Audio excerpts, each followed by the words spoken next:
Hello students. तो हम लोग आपका matter in our surroundings chapter का एक वन शॉट अभी करेंगे। ठीक है, तो इस पे जो भी आपका इम्पोर्टेंट टॉपिक्स है वो मैं आपको डिस्कस करवा दूंगा। ठीक है, तो स्टार्ट करते हैं। चलिए नेक्स्ट स्लाइड चलते हैं। टॉपिक्स, हमारा सारे टॉपिक्स हम लोग कवर कर देंगे। Physical nature of matter, characteristics of particles of matter, states of matter, interconversion of matter और इवापोरेशन। ठीक है, तो हमारा मैटर हमारे चारों तरफ we generally see in three states. Three states क्या है आपके? एक है आपका सॉलिड स्टेट, एक है आपका सॉलिड स्टेट, एक है लिक्विड स्टेट और एक है आपका गैसियस स्टेट। ओके, तो ये जो पिक्चर है एक बीच का, तो इसमें आपका क्या है? आपका सॉलिड स्टेट पे जो भी चीज़ आपका डेफिनेट शेप और वॉल्यूम दिख रहा है और थोड़ा हार्ड सब्सटेंस दिख रहा है, वो सारे आपके सॉलिड्स हैं। तो आपके sand, trees, chairs, rocks, boats, ये सब आपके सॉलिड्स हैं। लिक्विड क्या है? आपका जो ओशन का पानी है वो आपका लिक्विड है। गैस क्या है? तो हमारे चारों तरफ जो एटमॉस्फेयर है वो हमारा गैस का एग्जाम्पल है। एटमॉस्फेयर पे आपके oxygen, carbon dioxide, other atmospheric gases होते हैं। ठीक है, तो चलिए नेक्स्ट स्लाइड चलते हैं। नेक्स्ट स्लाइड में क्या है? तो हमारा मैटर डिफाइंड एज समथिंग। तो मैटर हमारा एक्चुअली आपका दो प्रकार के होते हैं। एक आपका विजिबल मैटर होता है। ओके, एक मैटर आपका विजिबल मैटर होता है। तो हम लोग विजिबल, और एक डार्क मैटर होता है। ओके, हम लोग विजिबल मैटर पे पढ़ाई करते हैं। We do not know much about the other type of matter which is dark matter. Okay, तो हमारा जो मैटर है तीन स्टेट्स में होता है, सॉलिड, लिक्विड, गैस। इसके अलावा दो और स्टेट है, वो आपका और एक है BEC, बोस आइंस्टाइन कॉन्डेंसेट। जब मैटर को बहुत ठंडा आप कर लोगे, -273 डिग्री सेल्सियस के आसपास ले जाओगे, तब आपका BEC फॉर्म होता है। और एक होता है प्लाज्मा। प्लाज्मा में आपका मैटर सुपर हीटेड स्टेट पे होता है, बहुत गर्म स्टेट पे होता है। सन में प्लाज्मा स्टेट में हाइड्रोजन एग्जिस्ट करता है। और एक नया स्टेट ऑफ मैटर आया है, फर्माइनिक स्टेट ऑफ मैटर। तो इसमें भी आपका बहुत ठंडे टेम्परेचर पे ये एग्जिस्ट करता है। बट हमारा मेजर है सॉलिड, लिक्विड और गैस। तो आपका जैसे आइस है solid state, ice solid state पे है। आपका स्टीम गैस वेपर स्टेट में है, या गैस वेपर स्टेट में है। और आपका जो वाटर है वो लिक्विड स्टेट पे है। ठीक है, तो चलिए नेक्स्ट स्लाइड को चलते हैं। नेक्स्ट स्लाइड में क्या है? ठीक है, तो हमारा वर्ड, हमारे जो एंशियंट साइंटिस्ट थे उन्होंने बोला था कि हमारा जो मैटर है वो 5 मटेरियल से बनता है। ठीक है, तो वो 5 मटेरियल क्या है आपके? स्काई, वाटर, एयर, अर्थ और फायर। तो ये पांचों से आपका मैटर बनता था। तो हमारे एंशियंट जो ऋषि मुनि थे उन्होंने इसको पंचतत्व थ्योरी इसको बोलते हैं, तो उसके हिसाब से उन्होंने एक्सप्लेन किया था। तो चलिए नेक्स्ट स्लाइड चलते हैं। नेक्स्ट स्लाइड में क्या है? हमारा सॉलिड, लिक्विड एंड गैसेस। तो मैंने आपके जो रेगुलर लेक्चर्स में आपको बोला ही है कि सॉलिड स्टेट क्या होता है। आपके सॉलिड स्टेट में जनरली पार्टिकल्स बहुत ही क्लोज होते हैं। ठीक है, बहुत ही क्लोज स्पेस पे आपके पार्टिकल्स होते हैं। तो इंटरमोलिकुलर स्पेसिंग सॉलिड स्टेट में सबसे कम होता है जनरली। लिक्विड में इंटरमीडिएट ये जो स्पेसिंग है, ये जो डी है, स्पेस बिटवीन टू पार्टिकल्स, मतलब लेट्स से आपका ये आइस है। ठीक है, अभी आइस आपका क्या है? आइस वन एक होता है। आइस वन जो आपका डेली लाइफ में जिस आइस से आप डील करते हो वो आइस वन होता है। एक्चुअली उसमें क्या होता है, effectively distance between two particles is little bit more than that actually liquid water. इसलिए आपका आइस जो नॉर्मल आइस होता है उसका डेंसिटी घट के वो पानी के ऊपर फ्लोट करता है।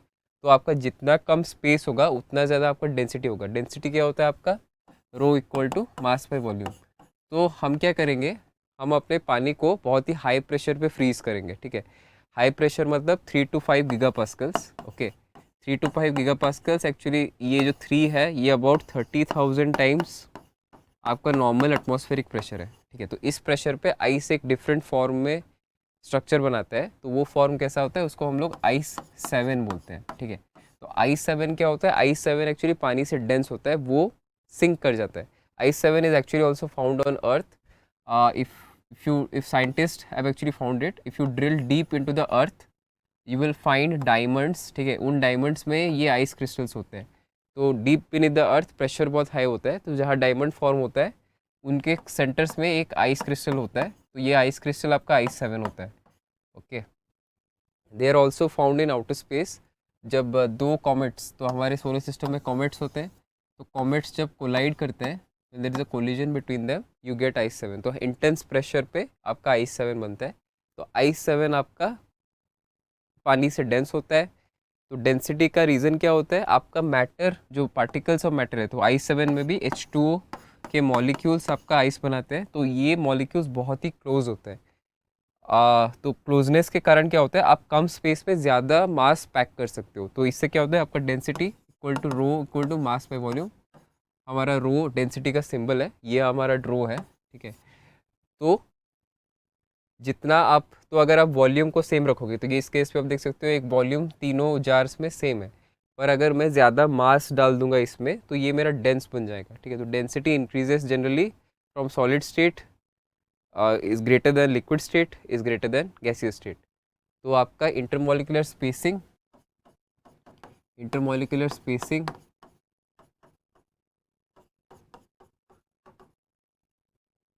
सॉलिड में ज़्यादा होता है, कम होता है सबसे जनरली देन लिक्विड। तो एक्सेप्शंस है, तो आइस 1 आइस 7 मैंने बोला, तो ये एक एक्सेप्शनल केस होता है, ठीक है, solid liquid and gas.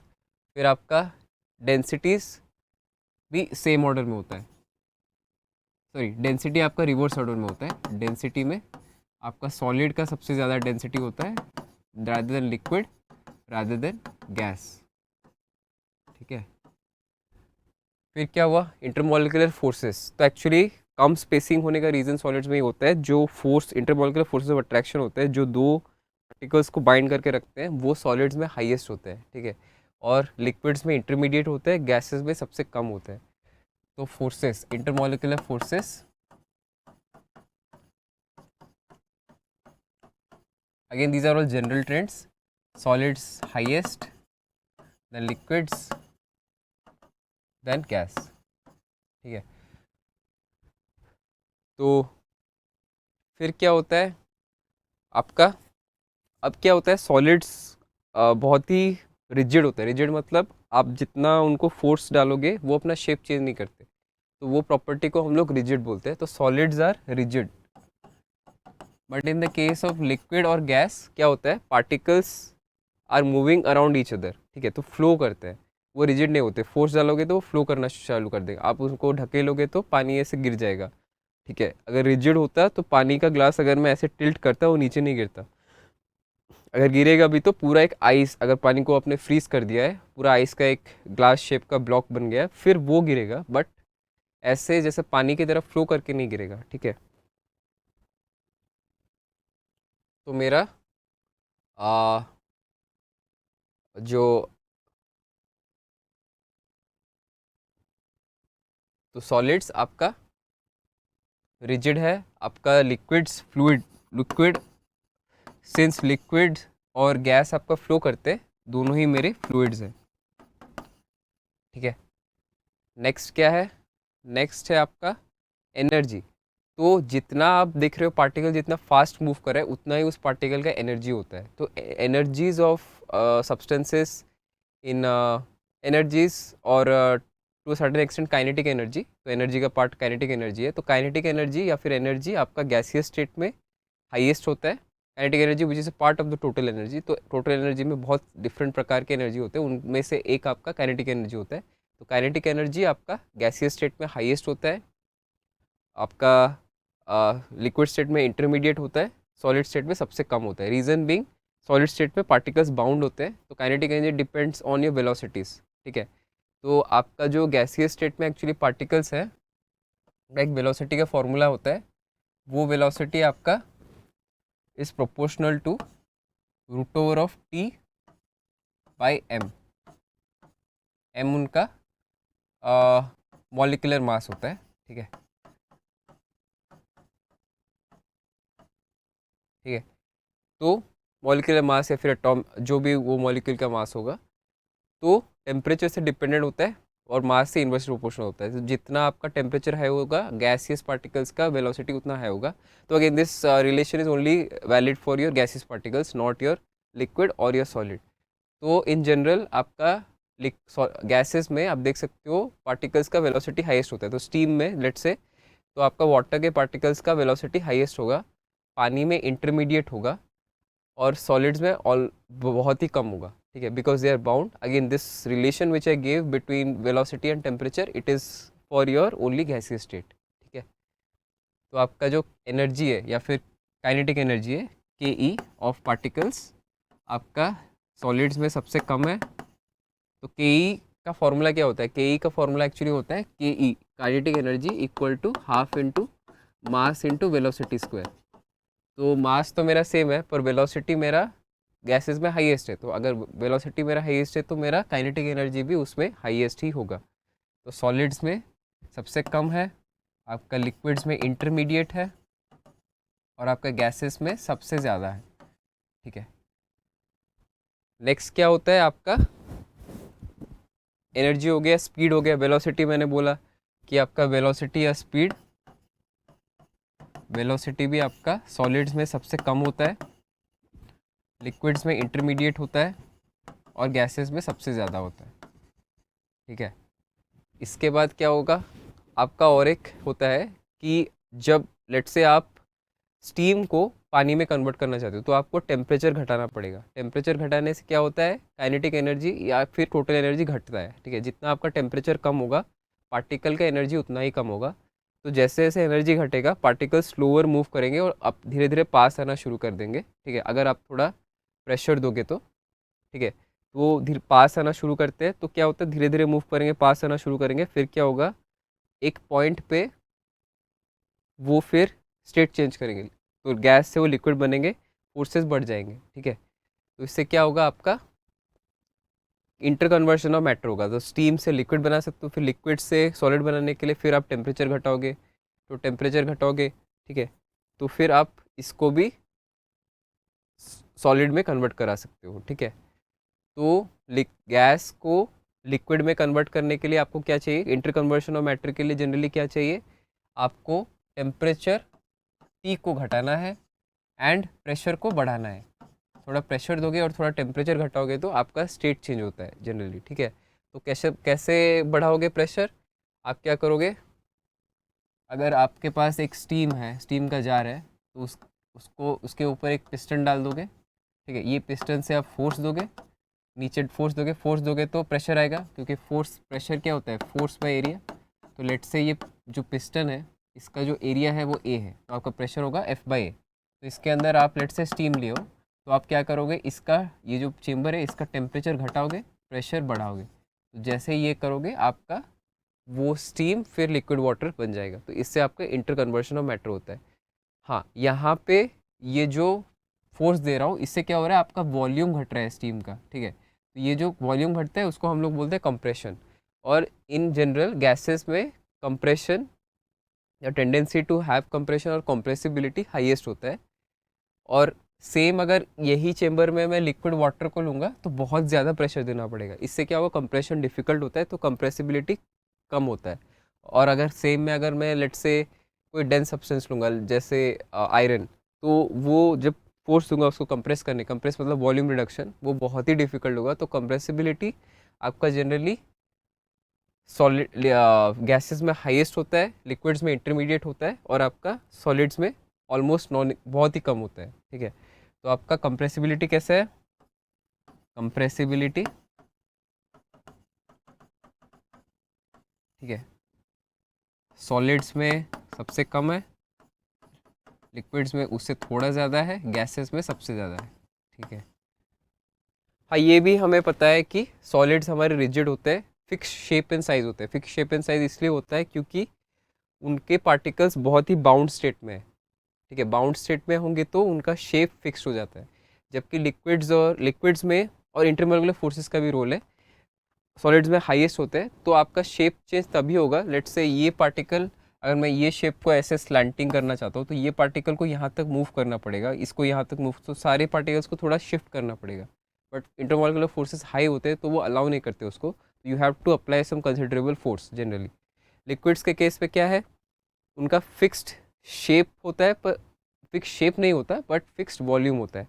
Fixed volume इसलिए होता है कि उनका जो इंटरमोलिकुलर फोर्स है वो स्ट्रॉन्ग इनफ होता है कि वॉल्यूम को कांस्टेंट रखता है बट शेप को चेंज होने देता है। ठीक है, तो जिस भी आप कंटेनर में उसको डालोगे, तो अगर आप एक सिलिंड्रिकल ग्लास लोगे, 100 ml पानी डालोगे, फिर एक बॉटल में उस 100 ml को डालोगे, तो the volume will stay same but the shape, तो पहले ग्लास का शेप में पानी हो जाएगा, फिर एक बॉटल के शेप में पानी हो जाएगा, शेप कैन चेंज। ठीक है, similarly with gases, they even don't have a fix shape nor a fix size, fix volume.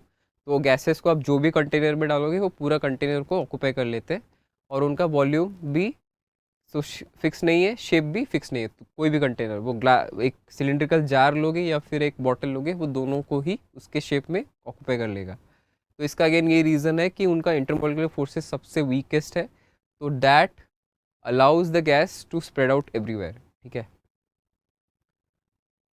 तो मैंने आपको इंटर कन्वर्जन ऑफ मैटर भी बोल दिया, कैसे आप मैटर को स्टेट कन्वर्ट करा सकते हो। These are the points regarding your solids, liquids and gases. चलिए नेक्स्ट स्लाइड चलते हैं। नेक्स्ट स्लाइड में क्या है, हाँ, हमारा जो मैटर होता है वो पार्टिकुलेट नेचर, पार्टिकल से बनता है, नॉट अ कंटिन्यूअस फेज। तो इसका एक प्रूफ का है आपका, जब आप शुगर को पानी में मिलाओगे तो पानी का वॉल्यूम नहीं बढ़ता पर शुगर उसमें डिजोल्व हो जाता है टू अ सर्टेन एक्सटेंट। ठीक है, उसका रीज़न ये है कि शुगर के पार्टिकल्स फिर ब्रेक अपार्ट होके वो पानी के बीच जो स्पेसेस है, तो लिक्विड स्टेट में स्पेसेस होते हैं, इंटरमोलिकुलर स्पेसेस, उसमें वो लोग घुस जाते हैं। ठीक है, तो अगर मैटर आपका कंटिन्यूस होता है तो आपको एक शुगर का ऐसे ब्लॉब मिलता है, मतलब एक ही पॉइंट पे सारा शुगर आपको मिलता है, बट सिंस इट्स पार्टिकुलेट वो पार्टिकल्स पे ब्रेक अपार्ट हो सकता है। ठीक है, मैटर कंटिन्यूस नहीं होता, वो पार्टिकल्स से बना होता है। नेक्स्ट स्लाइड में क्या है आपका, तो ये एक मस्त एक्सपेरिमेंट है, इसमें आप देख सकते हो कि concentrated solution of copper sulphate लिए, उस पे से 10 ml इसमें डाले। ठीक है, तो ऑब्वियसली कॉन्सेंट्रेशन आपका घट गया, फिर उससे और 10 ml लेके यहाँ पे डाले, और भी कॉन्सेंट्रेशन आपका घट गया, फिर उससे भी 10 ml लेके आप यहाँ पे डाले, तो कॉन्सेंट्रेशन और भी घट गया, फिर उससे भी 10 ml लेके आप इसमें डाले हो, तो कॉन्सेंट्रेशन आपका घटता ही गया। ठीक है, तो पहले आपने क्या किया, यहाँ पे देख सकते हो, आपने क्या किया, 2 ग्राम कॉपर सल्फेट को 100 ml पानी में मिलाया, तो 2 ग्राम्स पर 100 ml ऑफ सोल्यूशन। ठीक है, इसका फिर आपने क्या किया, 10 ml लिया।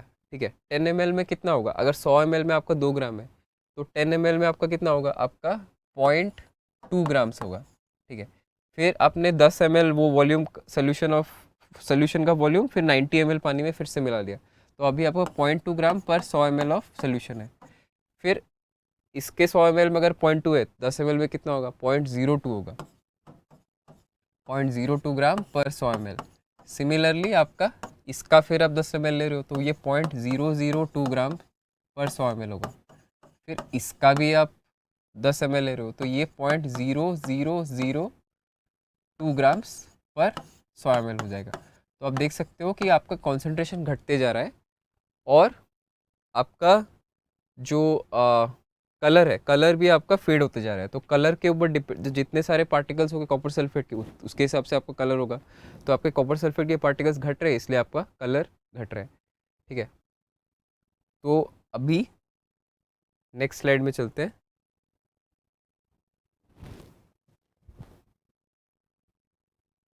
तो number of copper sulphate particles in initial sample were in millions, तो मैंने एग्जैक्ट आपका ग्राम्स में दे दिया है। ठीक है, number of this particles decrease with each dilution, तो जैसे जैसे आप उसका कॉन्सेंट्रेशन घटा रहे हो, वो प्रोसेस को हम लोग डाइल्यूशन बोलते हैं। बेसिकली आप सॉल्वेंट ऐड करके उसका कॉन्सेंट्रेशन घटा रहे हो, क्योंकि पानी हमेशा ऐड करते जा रहे हो 90 ml 90 ml 90 ml, और आप कॉपर सल्फेट भी घटाते जा रहे हो, तो इससे क्या होगा, कॉन्सेंट्रेशन घटता है, इसको हम लोग डाइल्यूशन बोलते हैं। ठीक है, particles at a constituents of matter much smaller, तो इससे क्या हमें पता चलता है कि जो पार्टिकल्स ऑफ मैटर है बहुत ही छोटे होते हैं, तो वो मतलब 10⁻⁻10 मीटर उस रेंज में होते हैं। तो आपका जो हेयर का स्टैंड है उससे भी लाइक लाखों गुना छोटे होते हैं, तो it is not visible to us. और ये भी एक प्रूफ है कि आपका जो मैटर है वो पार्टिकुलेट होता है, पार्टिकल्स में होता है, नॉट कंटिन्यूस। तो वरना कंटिन्यूस होता है तो आपको एक ब्लॉब टाइप का मिलता है, मतलब एक ही पॉइंट पे सारा कॉपर सल्फेट दिखता है, ठीक है। बट आपका पार्टिकुलेट है इसलिए वो हर जगह स्प्रेड हो जाता है, ठीक है। तो चलिए नेक्स्ट स्लाइड चलते हैं। तो डिफ्यूजन एक प्रोसेस है। डिफ्यूजन क्या होता है, हमारा हायर कॉन्सेंट्रेशन से lower concentration till equilibrium is achieved. तो इसका मतलब क्या होता है कि अगर आपके पास दो कंटेनर है, ठीक है, तो एक कंटेनर है, ठीक है, उसके बीच एक बैरियर है, तो यहाँ पे लेट से आपके पास कुछ पार्टिकल्स ऑफ गैस G1 है, ठीक है, और इस साइड आपके कुछ पार्टिकल्स ऑफ गैस G2 है, ठीक है, और ये आपका बैरियर है, ये आपका बैरियर है, तो ये एनक्लोज करके रखा है दोनों गैसेस को सेपरेटली। तो the moment I remove this barrier क्या होगा, G2 से पार्टिकल्स, तो लेट से ये आपका वॉल्यूम V2 है, ये आपका वॉल्यूम V1 है। जब moment I remove the barrier, G2 के पार्टिकल्स जो कि V2 वॉल्यूम में है वो V1 की तरफ आएंगे, और G1 के पार्टिकल्स जो V1 वॉल्यूम में वो V2 की तरफ आएंगे। तो क्या होगा, आपका पार्टिकल्स का मूवमेंट स्टार्ट हो जाएगा, रीजन ऑफ हायर कॉन्सेंट्रेशन तो रीजन ऑफ लोअर कॉन्सेंट्रेशन, क्योंकि यहाँ पे आपके G2 सब है, यहाँ पे G2 नहीं है, तो ये आपका रीजन ऑफ हायर कॉन्सेंट्रेशन हुआ, ये रीजन ऑफ लोअर कॉन्सेंट्रेशन हुआ। सिमिलरली फॉर G1 ये रीजन ऑफ हायर कॉन्सेंट्रेशन हुआ, ये रीजन ऑफ लोअर कॉन्सेंट्रेशन हुआ, दोनों एक दूसरे की तरफ जाएंगे till the point equilibrium is achieved. Equilibrium मतलब इक्विलिब्रियम के पॉइंट पे क्या होगा, आपका लेट्स से यहाँ पे इवनली स्प्रेड आउट हो गया G1 और G2, ठीक है। तो इक्विलिब्रियम मतलब अगर इस साइड से एक G1 इस तरफ आया तो सिस्टम क्या करेगा, G1 का कॉन्सेंट्रेशन हर जगह सेम रखने के लिए इस साइड से भी एक G1 को इस तरफ फेंकेगा, सेम फॉर G2। तो इक्विलिब्रियम मतलब आपका पार्टिकल्स का मूवमेंट होता रहेगा बट कॉन्सेंट्रेशन सेम रहेगा, ठीक है। तो इससे क्या होगा, तो डिफ्यूजन तब तक होगा जब तक ये स्टेट तक हम लोग नहीं पहुंचते। डिफ्यूजन बेसिकली क्या होता है, आपका movement of particles from a रीज, तो जब तक there is a difference in concentration diffusion will occur, ठीक है। उसके बाद भी पार्टिकल्स का मूवमेंट रहेगा but they so that process movement will still be there. तो इसका एक रियल लाइफ एग्जांपल क्या है, हमारा जो एल्वियोली होता है, तो आई थिंक हमारे जो लंग्स में एल्वियोली होते हैं तो उसमें ऑक्सीजन और कार्बन डाइऑक्साइड का एक्सचेंज होता है। तो अगर हमने हमने एयर को इनहेल किया तो it is exchange with the blood which is less oxygen in it. तो क्या होगा, आपका ऑक्सीजन हमारे एल्वियोली से ब्लड स्ट्रीम को चला जाएगा ऑक्सीजन, ठीक है, क्योंकि there is a difference in concentration of oxygen between our alveoli and the blood. Reverse case में आपका अगर आपने कार्बन डाइऑक्साइड एक्सेल किया है तो एक्सेल करते समय आपका क्या होगा, जो एल्वियोली है उसमें कार्बन डाइऑक्साइड कम है पर आपका ब्लड स्ट्रीम में कार्बन डाइऑक्साइड ज़्यादा है, तो ये कार्बन डाइऑक्साइड आपका एल्वियोली में चला जाएगा डिफ्यूजन के प्रोसेस से और फिर आप उसको एक्सेल कर दोगे। तो diffusion plays a role in our respiratory system, ठीक है। Again diffusion only occurs because there is a difference in the concentrations, ठीक है। डिफ्यूजन का एक्चुअली एक फॉर्मूला भी होता है, हम लोग उसको बोलते हैं Graham's law of diffusion, Graham's law.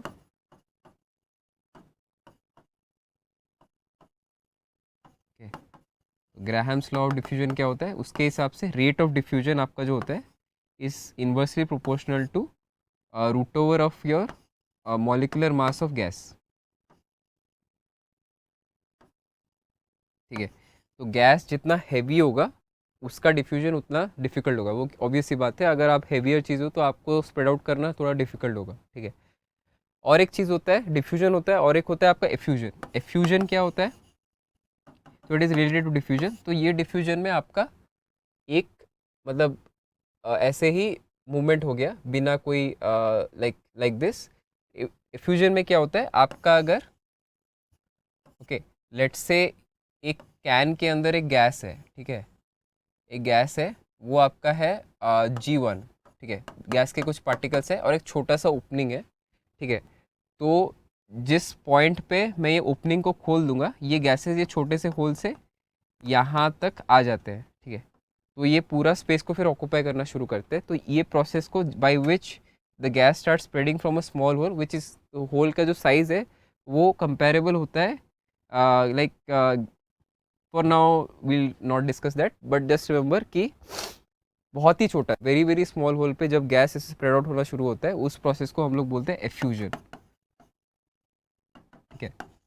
तो again the same principle occurs, region of higher concentration से वो रीजन ऑफ लोअर कॉन्सेंट्रेशन पे जा रहा है, and that also follows this formula, okay, this relation, not this formula. चलिए next slide चलते हैं। तो डिफ्यूजन, तो डिफ्यूजन में आपका देख सकते हो यहाँ पे ऐसे देखो, वो हायर कॉन्सेंट्रेशन से लोअर कॉन्सेंट्रेशन पे आ गया, ठीक है, पहले आया, फिर ये भी उस साइड स्प्रेड हुए, ये जो राइट साइड वाले बड़े बॉल्स है, छोटे बॉल्स लेफ्ट साइड पे थे, ये भी उस साइड जा रहे हैं, बड़े बॉल्स इस साइड आ रहे हैं, ठीक है। तो रेट ऑफ डिफ्यूजन क्या होता है, गैसेस में हाईएस्ट होता है, ठीक है, और लिक्विड्स में इंटरमीडिएट होता है, और सॉलिड्स में मिनिमम होता है, और डिफ्यूजन का रेट आपका डिपेंड करता है टेम्परेचर पे, तो जितना आपका टेम्परेचर होगा डिफ्यूजन फास्टर होता है। तो इसीलिए क्या होता है, आपका जब खाना गर्म होता है आप स्मेल कर सकते हो, रीज़न भी टेम्परेचर हाई है, ठीक है, बट जब खाना ठंडा हो जाएगा दूर से आप स्मेल नहीं कर पाओगे, क्योंकि गैसेस, तो डिफ्यूजन के लिए क्या होगा, वो खाना खाना जहाँ आप रखे हो, ठीक है, खाना जिस रूम के जिस पार्ट पे आप रखे हो, ठीक है, तो उसका जो वेपर्स निकलता है, तो गैस तो जब आप हीट करोगे तो कुछ वेपर्स निकलेंगे उससे, तो अगर टेम्परेचर हाई है तो वेपर्स आपकी तरफ आ सकते हैं, आप जहाँ खड़े होंगे, ठीक है, बट अगर टेम्परेचर कम है तो कम वेपर्स निकलेंगे, और उससे क्या होगा, डिफ्यूजन भी, जो process of spreading out of particles, वो भी स्लो होगा, तो वेपर्स तो कम निकलेंगे, उसके अलावा आपका जो एयर में जो वेपर्स है वो आपके पास भी स्लोली आएंगे, क्योंकि उनके पास उतना एनर्जी नहीं होगा, तो मूवमेंट फास्ट तब होगा जब एयर मॉलिक्यूल्स के पास एनर्जी होगा, वेपर पार्टिकल्स जितना एनर्जी उनके पास होगा आपका डिफ्यूजन उतना जल्दी होगा, इसलिए टेम्परेचर पे डिफ्यूजन डिपेंड करता है, जितना हाई टेम्परेचर है डिफ्यूजन उतना ही आपका फास्ट होगा, ठीक है। चलिए नेक्स्ट स्लाइड चलते हैं। तो सॉलिड्स, मैंने आपको बोला था उनका नेग्लिजिबल कंप्रेसिबिलिटी होता है, पार्टिकल्स एक दूसरे के बहुत ही करीब होते हैं जनरली, और इसमें एक्सेप्शंस भी हो सकते हैं, और आपका सॉलिड सबसे कम कंप्रेसिबल होता है, गैसेस सबसे ज़्यादा कंप्रेसिबल होते हैं, लिक्विड्स इंटरमीडिएट कंप्रेसिबिलिटी होता है, ठीक है। नेक्स्ट स्लाइड चलते हैं।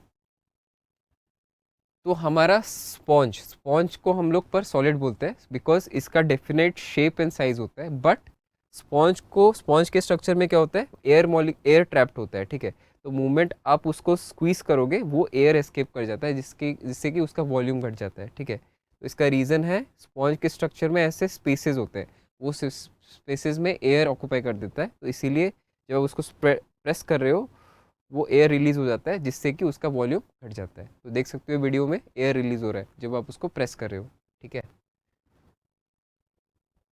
Will go to the next slide.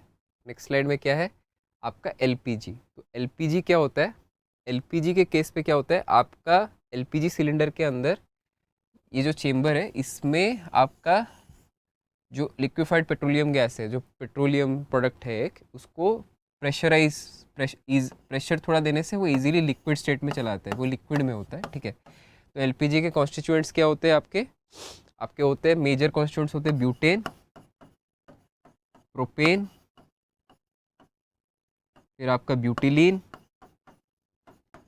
और एक होता है प्रोपिलीन, ठीक है। तो ये क्या है, ब्यूटेन आपका है, ब्यूटेन का केमिकल फॉर्मूला होता है C4H10, प्रोपेन का होता है C3H8, ब्यूटिलीन का होता है C4H8, और प्रोपिलीन का होता है आपका C3H6, ठीक है। तो ये चारों आपके मेजर कंपोनेंट्स होते हैं, ठीक है। उनमें से ब्यूटेन और प्रोपेन का क्वांटिटी ज़्यादा होता है, ठीक है। फिर क्या होता है, ये कैसे होता है, ये लिक्विड इस प्रेशर में है, अंडर इंटेंस प्रेशर, ये लिक्विड स्टेट में, लिक्विफाइड पेट्रोलियम गैस इसलिए आप इसको बोलते हो। तो यहाँ पे एक रेगुलेटर होता है, ठीक है। तो जैसे ही आप तो ये रेगुलेटर फिर आपके स्टोव से कनेक्टेड होता है, ठीक है। तो जैसे ही आप स्टोव का नॉब ऐसे ओपन करोगे और रेगुलेटर को भी ओपन करोगे, तो ये gas region of higher pressure से रीजन ऑफ लोअर प्रेशर पे चला आता है। तो मैंने आपको बोला था प्रेशर जब बढ़ाओगे गैस को आप लिक्विड बना सकते हो, प्रेशर अगर आप घटाओगे तो कभी कभी फॉर सम सब्सटेंसेस आपका लिक्विड से फिर गैस बन जाता है। तो जैसे ही ये एस्केप करना शुरू होता है गैस फेज में चला आते हैं, और फिर आप जब बर्नर ऑन करोगे और थोड़ा इग्नाइट लाइटर से उसको लाइट करोगे तो फिर वो आपका कंबस्शन शुरू करके हीट प्रोड्यूस करता है, ठीक है। अब एलपीजी गैस क्या होता है, बहुत ही एफिशिएंट फ्यूल होता है, ठीक है। एलपीजी गैस पर किलो आपका 55,000 किलो जूल्स ऑफ एनर्जी छोड़ता है, किलो जूल्स पर केजी, जो कि बहुत ही ज़्यादा होता है। आपका वुड, ठीक है, वुड आपका पर किलो 1800 किलो जूल्स छोड़ता है, ठीक है। तो for the same amount of substance you can get way higher energy in the case of LPG, ठीक है। And the flame temperature is also very high, you can actually cook very faster. इसमें कम pollutants भी निकलते हैं, तो आपका carbon monoxide almost non बहुत कम होता है। ये ऑक्साइड्स ऑफ सल्फ़र नहीं फॉर्म करता, जो आपके सल्फ़र के oxide, sulphur dioxide, sulphur trioxide, वो नहीं फॉर्म करता। फिर क्या है, इससे सूट नहीं निकलता, वो ऐश टाइप का जो सामान जब ऊड को बर्न करते हो या फिर काउ डंग को बर्न करते हैं लोग, तो वो नहीं निकलता। इसीलिए it is a environmentally friendly fuel, as well as seeing the calories released per kilogram, it is a very efficient fuel also, ठीक है। So we'll go to the next slide.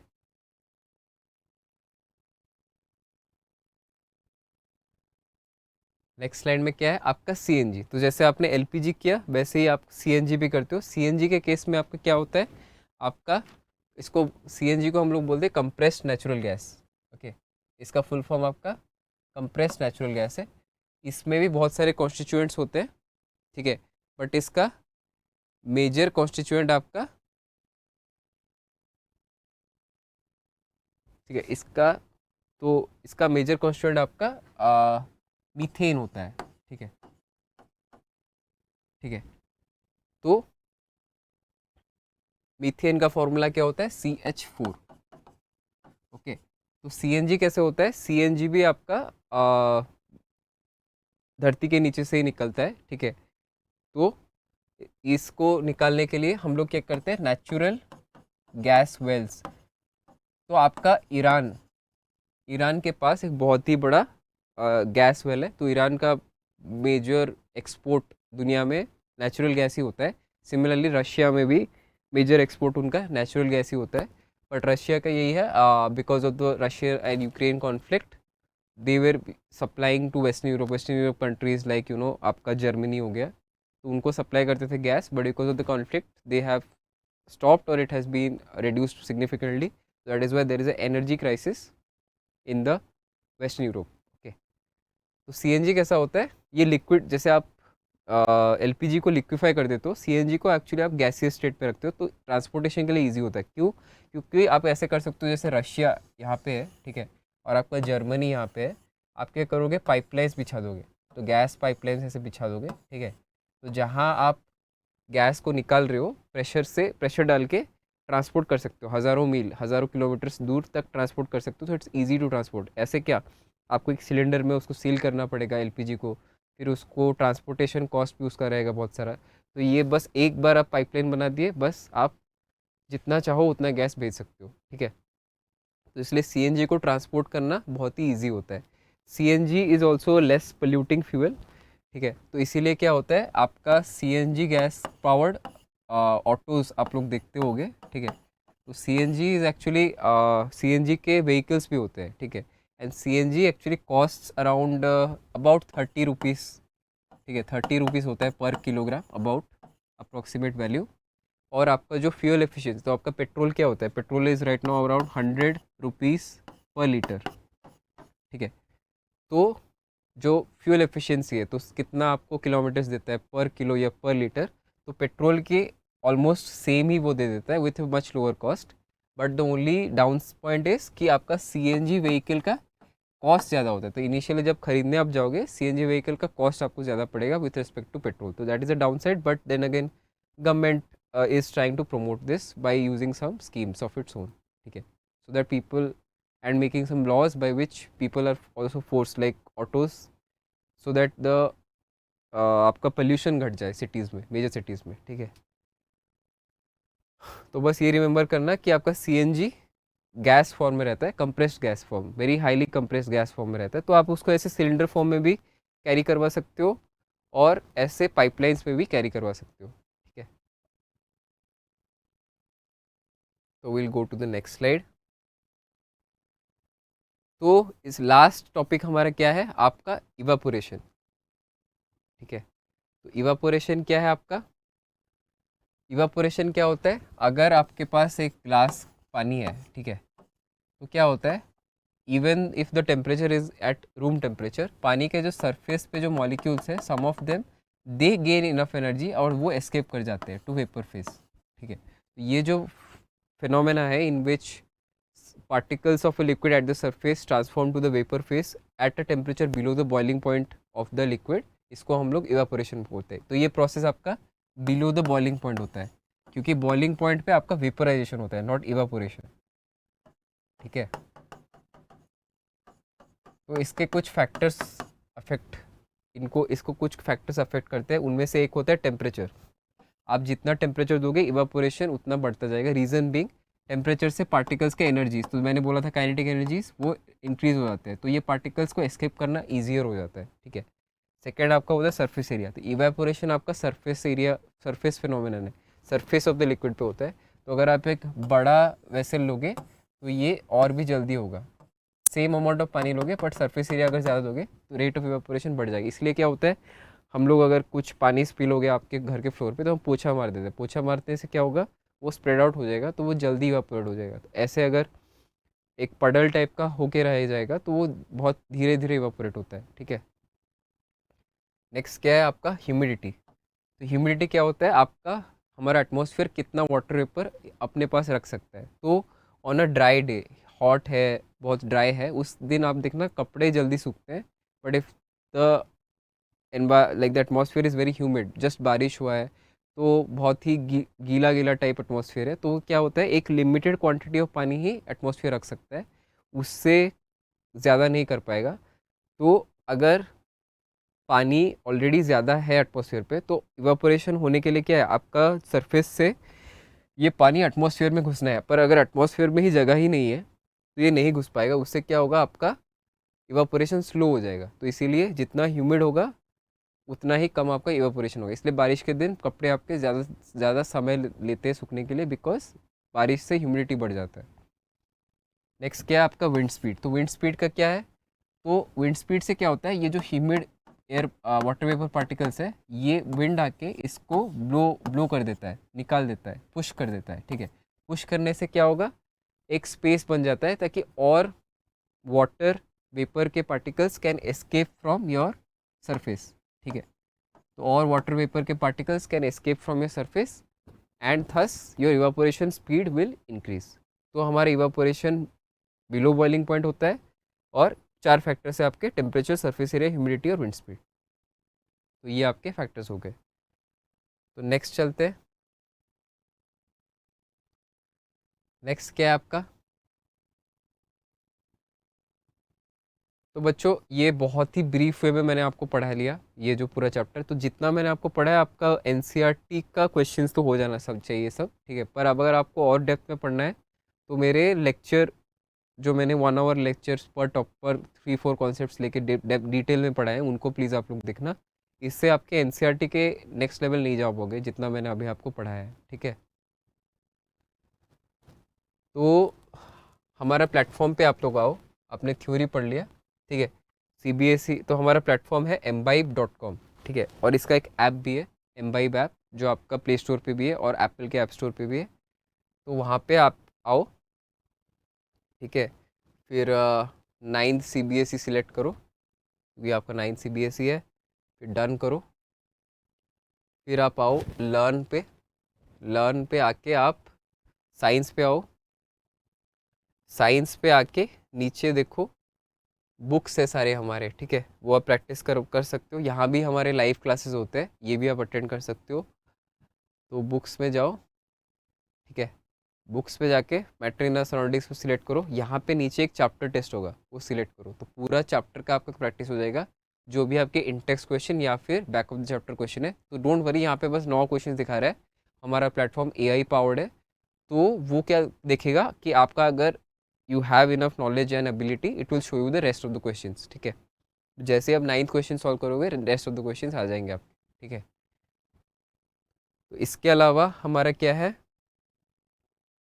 हमारा एक एम्बाइब लेंस ऐप है, इसको आप लोग download करो। ये आपके ऐप स्टोर और गूगल एप्पल ऐप स्टोर और गूगल प्ले स्टोर पे है। ये आपका गूगल लेंस टाइप का है, पर ये एजुकेशनल है। तो अगर आपको कोई चीज़ समझ नहीं आ रहा है इवापोरेशन, तो आपको स्कैन करोगे तो ये ऐप आपको 3D मॉडल्स दिखाएगा, आपको थ्योरी दिखाएगा, आपको रिलेवेंट क्वेश्चंस दिखाएगा, तो your learning speed can increase. Next slide क्या है आपका? ठीक है, तो बच्चों we will actually end our lecture here. तो ये आपका वन शॉट बहुत ही ब्रीफ वन शॉट है, जो कि आपका एनसीईआरटी को कवर कर दिया, जो कि आपका मेजर पॉइंट्स वो सारे मैंने कवर कर लिए। बट अगेन अगर आपको एनसीईआरटी से और डिटेल में पढ़ना है then please attend my individual lectures. तो 10-15 लेक्चर होंगे शायद, तो वो पढ़ोगे तो आपका ग्रेटर डेप्थ में अंडरस्टैंडिंग होगा। So thank you guys for attending this one shot lesson. Keep imbibing.